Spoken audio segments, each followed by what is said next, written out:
Welcome to English class. I am Mohammad Nuralam, lecturer English, Police Lance School and College, Rangpur. My contact number is 01719 463582. My YouTube channel's name is MD Nuralam PLS here.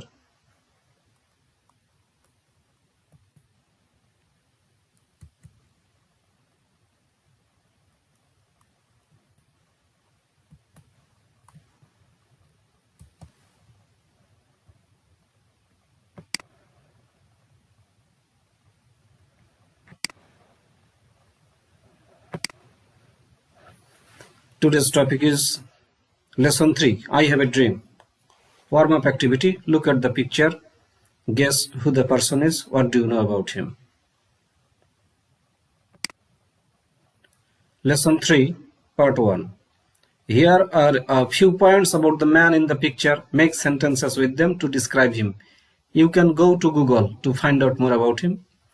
Martin Luther King Jr., born on 15 January 1929 and assassinated on April 4, 1968. American pastor, non-violent activist, humanitarian. I have a dream. His great address is I have a dream. Now write 5 to 10 sentences describing the man and his work.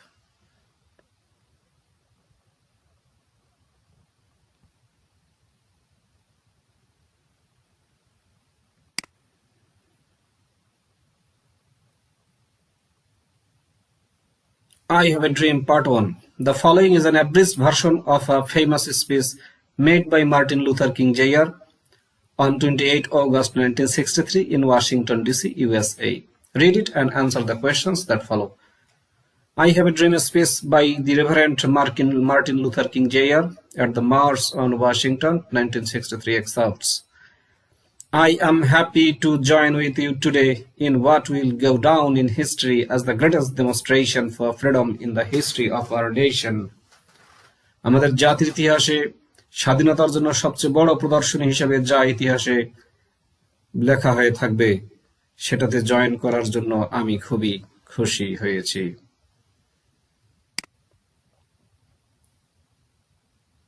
I have a dream, Part 1. 5 score years ago, a great American in whose symbolic shadow we stand today signed the Emancipation Proclamation. This momentous decree is a great beacon light of hope to millions of Negro slaves who had been seared in the flames of withering injustice. It came as a joyous daybreak to end the long night of their captivity, but 100 years later, the Negro is not free. 100 years later, the life of the Negro is still badly crippled by the manacles of segregation and the chains of discrimination. 100 years later, the Negro lives on a lonely island of poverty in the midst of a vast ocean of material prosperity. 100 years later, the Negro is still languished in the corners of American society and finds himself an exile in his own land. So we've come here today to dramatize a shameful condition.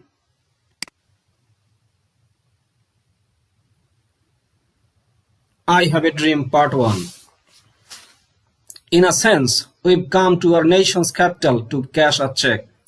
When the architects of our republic wrote the magnificent words of the Constitution and the Declaration of Independence, they were signing a promissory note to which every American was to hold ear.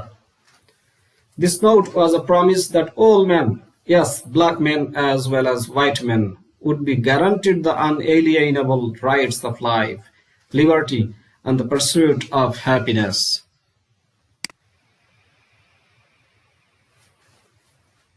I have a dream. We must forever conduct our struggle on the high plane of dignity and discipline.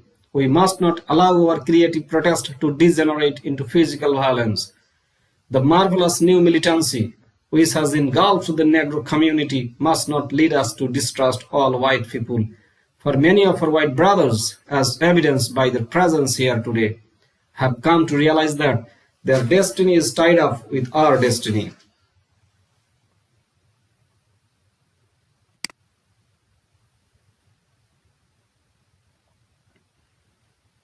I have a dream, part 1. We cannot walk alone.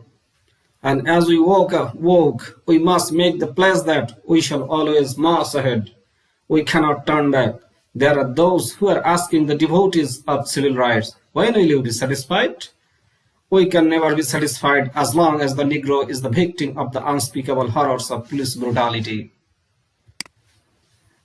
I have a dream, part 1. We can never be satisfied as long as our bodies, heavy with the fatigue of travel, cannot gain lodging in the motels of the highways and the hotels of the cities. We cannot be satisfied as long as the Negro's basic mobility is from a smaller ghetto to a larger one.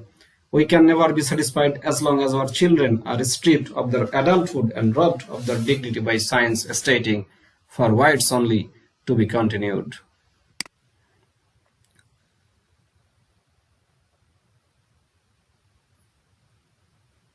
Thank you very much for the perusal assignment. Give us several times careful perusal of the great speech as loud as you can until you master a good command of the address.